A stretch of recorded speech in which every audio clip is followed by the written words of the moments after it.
तर बघा तुमच्या बँकेला तुमचं आधार सेटिंग आहे की नाही हे तुम्हाला कसं पाहायचं, तर हेच आपण व्हिडिओच्या माध्यमातून पाहणार आहोत. तर बघा तुम्हाला आधारच्या या वेबसाईटवरती जायचं आहे. तुम्हाला खाली लिंक दिलेलं आहे. त्यानंतर बघा सुरुवातीचा ऑप्शन आहे UIDAI.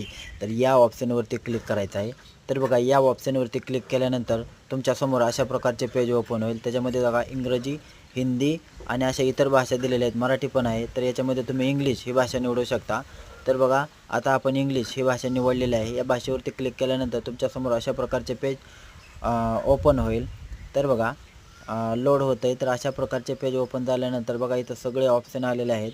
तर याच्यामध्ये अबाउट आधार कार्डविषयी काय माहिती आलेलं आहे. आधार कार्डचं तुम्हाला अपडेट चार्जेस किती आहे तर हे आलेलं आहे. आता याच्यामध्ये बघा बायोमेट्रिक ADK नेफ्ट NEFT आलेलं आहे. त्यानंतर बघा अशा प्रकारचं निळा पेज तुमच्या मोबाईलवर आल्यानंतर याला क्लिक करायचं आहे. आता याला क्लिक केल्यानंतर बघा तुमच्यासमोर अशा प्रकारचे पेज ओपन होईल.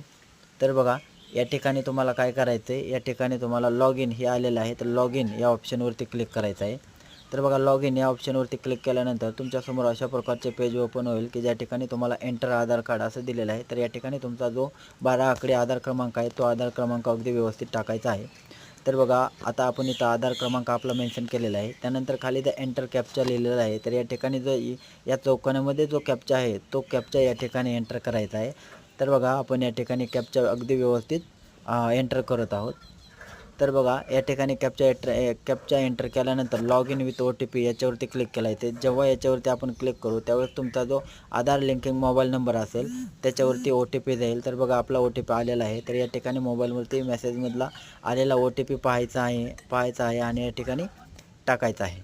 तर बघा आपण जो OTP आलेला होता तो OTP बरोबर या ठिकाणी टाकलेला आहे आणि त्यानंतर लॉग इन या ऑप्शनवरती क्लिक करायचं आहे. तर बघा आपण लॉग इन या ऑप्शनवरती क्लिक केलेलं आहे. त्यानंतर तुमच्यासमोर address update in download Aadhaar, order Aadhaar PVC card, document update आणि त्यानंतर बघा खालचा ऑप्शन आहे बँक सेडिंग स्टेटस. तर आपल्याला बँक सेडिंग स्टेटस या ऑप्शनवरती क्लिक करायचं आहे. तर बघा याच्यावरती क्लिक केल्यानंतर आपल्याला आधार नंबर आलेला आहे 2693 हा शेवटचा 4 क्रमांक आहेत. त्यानंतर बँक नेम आलेला आहे, मधला आपला आधार कुठल्या बँकेला सेडिंग आहे तर ते या ठिकाणी आलेलं आहे. आणि सेडिंग स्टेटस काय ॲक्टिव्ह आहे, त्याच्यामुळे तुम्हाला जे कुठले डेबिटीचे पैसे येतात ते पैसे येण्याला काही अडचण नाही. तर मित्रांनो ही माहिती कशी वाटली हे आम्हाला कमेंट करून नक्की सांगा. धन्यवाद.